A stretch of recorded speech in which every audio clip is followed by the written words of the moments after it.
السلام عليكم ورحمة الله وبركاته كلنتي وعنا وناكسن داوديال كسو دوادا برنامجka awoodda shanaad oo xiliyadan oo kale aad ka daawataan telefishinka dalsan barnaamijka toddobaadkan waxaa marti inoogu ah taliyihii hore ee hay'adda nabad-sugidda Soomaaliya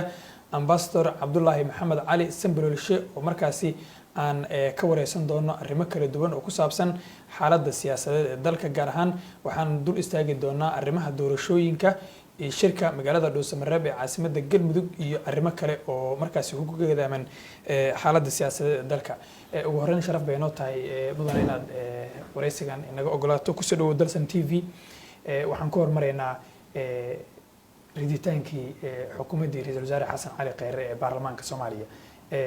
sidee kula muuqata arrintaasi bismillaahir rahmaanir rahiim waan ku faraxsanahay maanta inaan wareysi adiga qaadaysaan runtii arrinka ka dhacay baarlamaanka muddo ayaa xantiisa iyo hadalhayntiisa jirtay marka aniga waxay la tahay nabar la filayo naxdin ma leh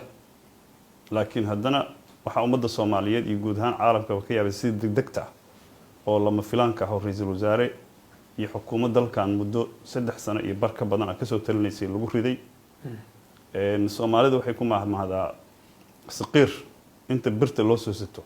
ayuu baqtiyaa Xasan Cali Khayre sida muuqato wuxuu noqday saqiir siyaasadeed wuxuu noqday tallaabo siyaasadeed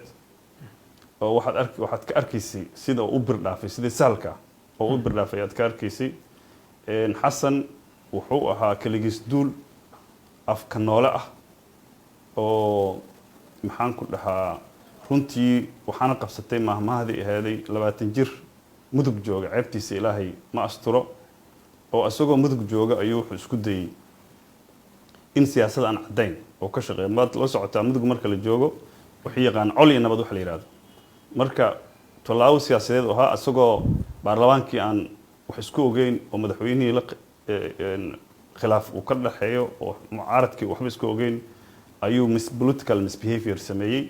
marka laakiin overall anaga waxaan ka baran karnaa dhicitaanka Xasan Cali Khayre waxyaabo far badan koow waxa kamid ah in siyaasadda aanan lagu la dhex jiri karin iyo sheegay dhasarcaad iyo propaganda iyo boota iyo tolaan siyaasadeed laakiin siyaasadda waxa lagu dhex jiri karaa waxay tahay hoggaan iyo aragti iyo inaad ku hubeysan tahay geesinimo iyo dadnimo waxaan leenahay saaxiibkay Xasan Cali Khayre ha soo dhawaado waxa la yiri bowda rageed maalinba mid baa qaawan rag far badan oo mar hore bowdooyinku soo qaawan oo marqaati ka ahaa waxaana la yiri ceebna looma dhinto maxaan ku dhahaa ciilna looma qarxo marka waxaan leenahay ha soo dhawaado farqahan dhagax uga buuxinaynaa waanu aaraynaa haddii la yiraahdo madaxweyne farmaajona waxaan leenahay wixii xaari mooday wixii aan dhuuso mooday ayaa xaari ugu noqday waxaan rabnaa inuu ka shalaayo riditaanka uu riday Xasan Cali Khayre inqilaabka uu sameeyay waa u aaraynaa beeshu ku dhasho magaalada Muqdishona waa in anagu waxa la yiri dhig oo muslim waa muuqda ma qarsoona dhiga Khayre farmaajo noogu maqan Xasan Khayre waa inaan u aarno farmaajona waa inuu madaxtooyada uga dambeeyo way aaritaankan aad ku celinayso dabcan muxuu noqon karaa wuxuu noqon karaa dabcan in madaxweynaha la rido in madaxweynaha Khayre dabadiis uusan madaxtooyada ku sii jiro yani sidee loo marayaa lagu ridayaa waxa lagu ridayaa number 1 doorasho horta the best thing waxay tahay in dalka maanta waqtiga doorashada la joogaa in madaxweynaha aan marnaba laga gorgortay in doorasho dalka in la qabto hadii la diidana golayaasha hadda jira waa in ridaan waayahay isla arinta riditaanka ra'iisul wasaaraha iyo xukuumaddiisa dad baa aaminsan in markii la ogaaday in ra'iisul wasaaruhu uu diidan yahay aragtida ah muddo kororsi in sidaas xukuumaddiisa iyo isagaba lagu riday aragtidaas adigu dadka aaminsan ma la qabtaa waa run dabcan Xasan Cali Khayre waa cadeeyaba inuu rabo dalkan doorasho heshiis lagu yahay in ka dhacdo waa uu dhintay laakiin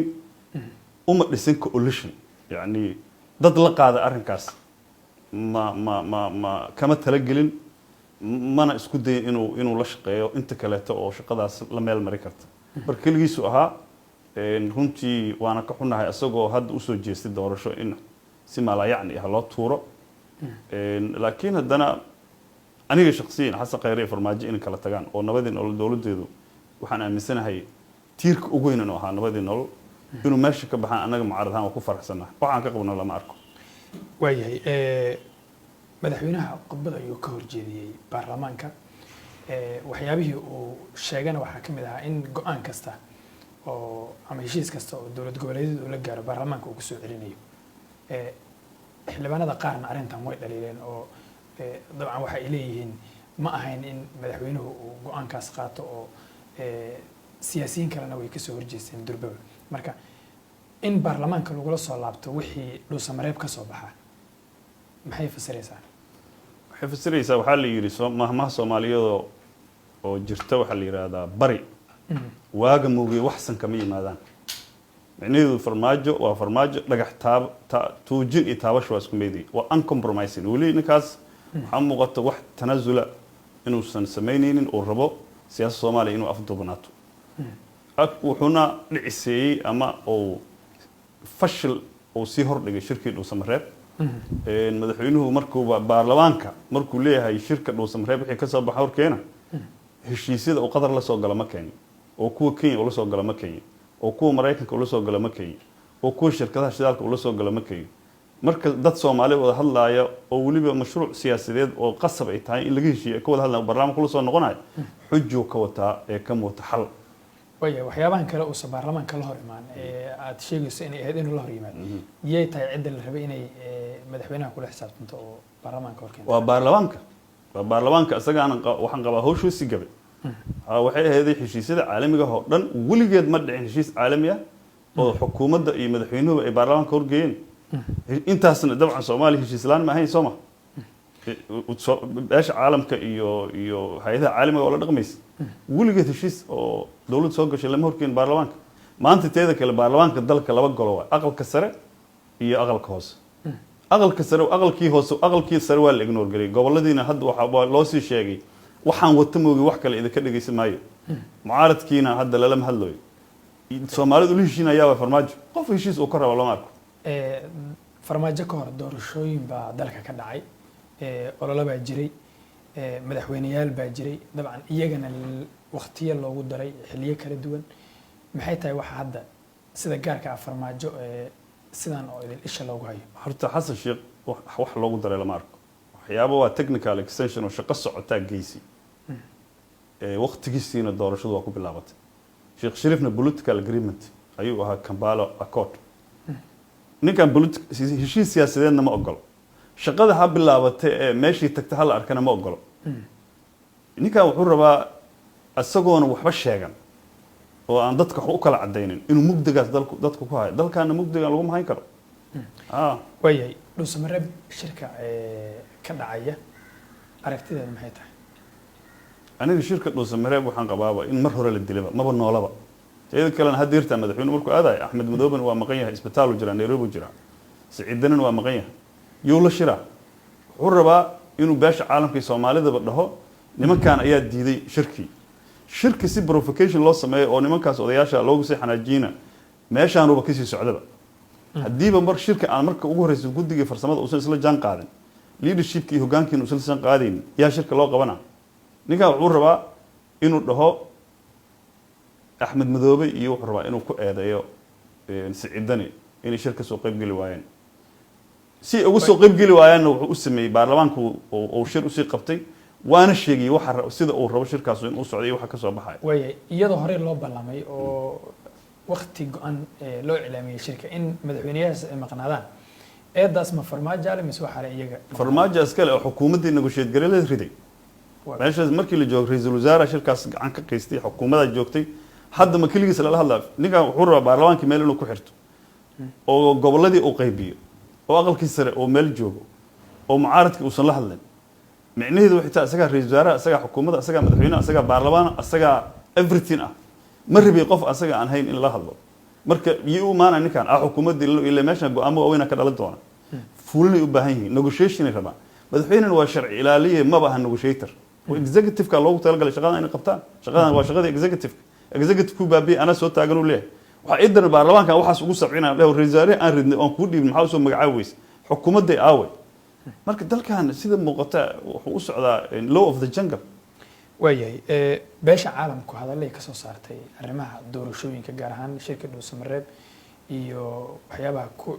gadaaman intaba hadalladan ay soo saartayna waxay ahaayeen erayo kulul dabcan oo qaarkood canaan u muuqday marka in sidaas meesha caalamka war ah uu ka soo baxo maxay fariin oo diraysaa sideeda diblomaasiyaddu marka ugu horeysa dadka si qaawan ama si kor loola hadlo diblomaasiyadda si behind the scenes ama aan muuqan ama qofka shakhsiyan ayaa si hoos loola hadlaa waxaa muuqata kor iyo hoos in farmaajo loola hadlay luqadii diblomaasiyaddan uu fahmi waayey doqon marka waxaa leeyahay usha agtiisa laguma dhiftaa korkiisa lagu dhiftaa wixii maanta ka dambeeya waxa waaye korkiisa lagu dhifanaya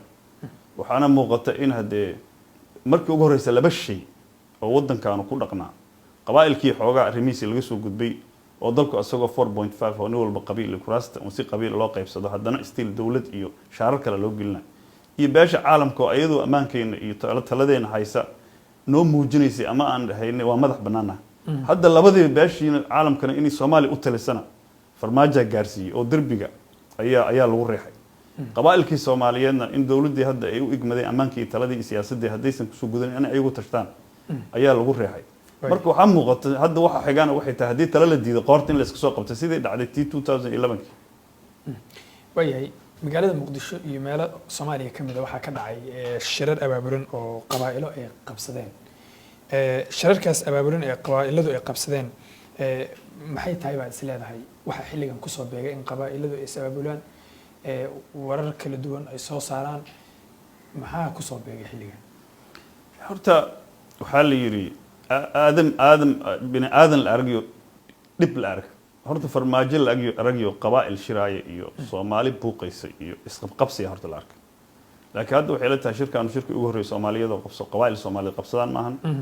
garow waad la socotaan kolba dhamaadkii sanadkii horeeto in Puntland ay ka tal shir ah shirkaas maamul Puntland hada laakiin basically shir qabiil ah hobyo ayaa mid kale ka dhacay oo beesha habargida ku qabsatay kana ku daba socda waa madulood sababtu waxay la tahay aniga marka xilliga la taagan yahay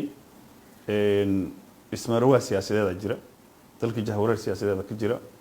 xilliyada kala guurka waxa laga baqsay dalku meel u socdo lama yaqaano dadkii Soomaaliyeed marka guud ahaan wax garadka iyo bulshada Soomaaliyeed caalamka walaac ayay ka qabtaa in xasuulo darar siyaasadeed ay dhacdo talada inay faraha ka baxdo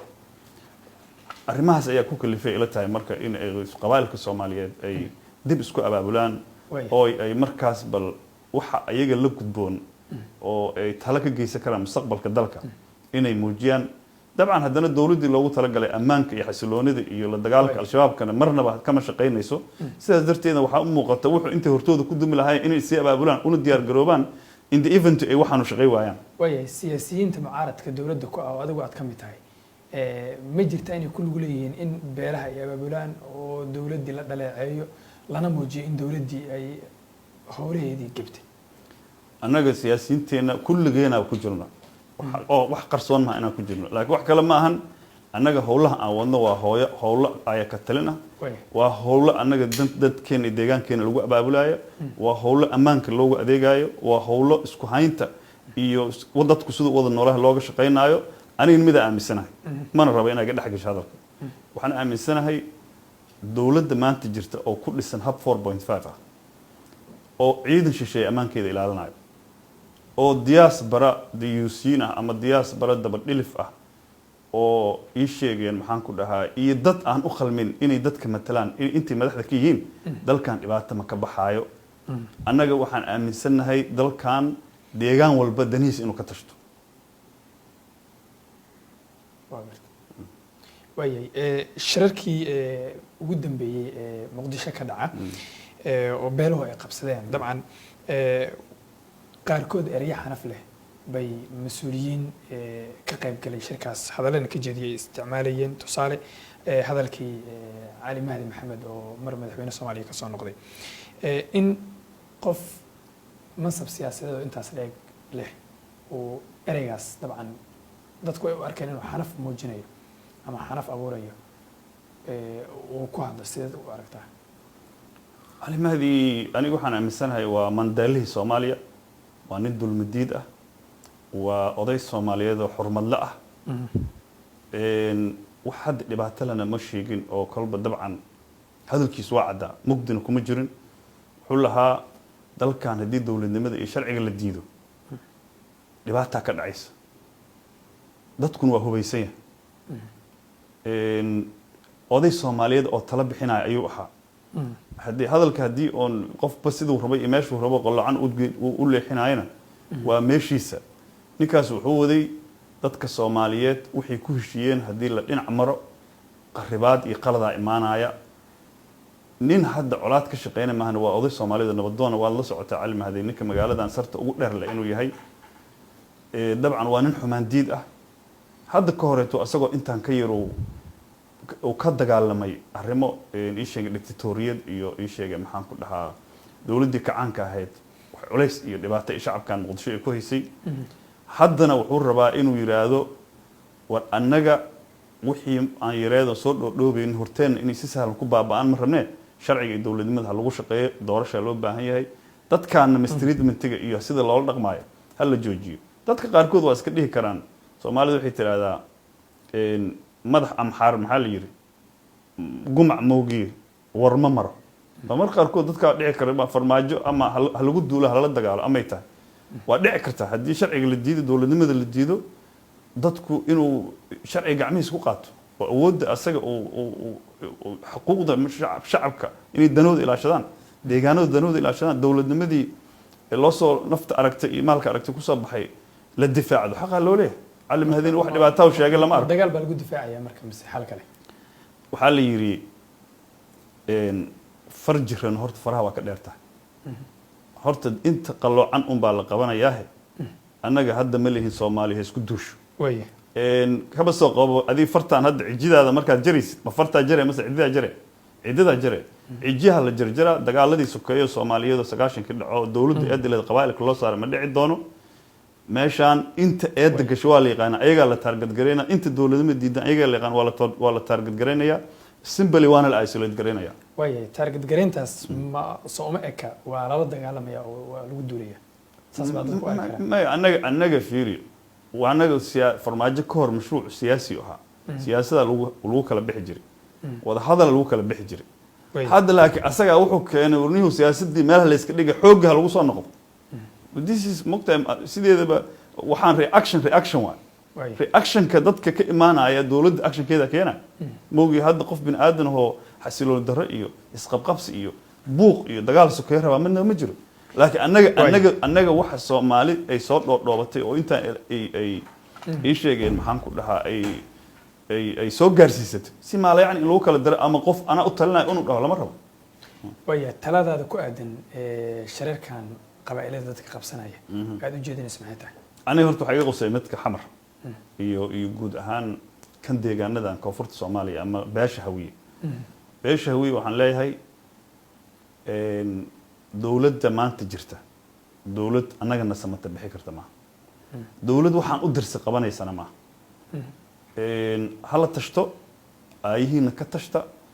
oo waliba waxa laga bartay Soomaaliland iyo Puntland guulaha laga gaaray dib u heshiisiinta iyo heshiisyada laga gaaray Puntland iyo Soomaaliland waxay u noqon kartaa tusaale waxyaabaha Soomaalidu ay iskeed u qabsan karto waxa la yiri baadiyooyinka ka maqan tahay ayaa dadaya war colaadda Soomaaliyeed meesha colaadda raagta ay ka jirto Soomaaliya waa koonfurta Soomaaliya qaasatan waa magaalada Muqdisho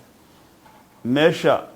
ii sheegeen maxaan ku dhahaa dawlad kasta oo la dhiso ay ka taabagelaadahay waa meesha Muqdisho sababtuna wax kale ma ownership lahaanshaha ammaanka iyo siyaasadda iyo dadka deegaanka leh all politics no local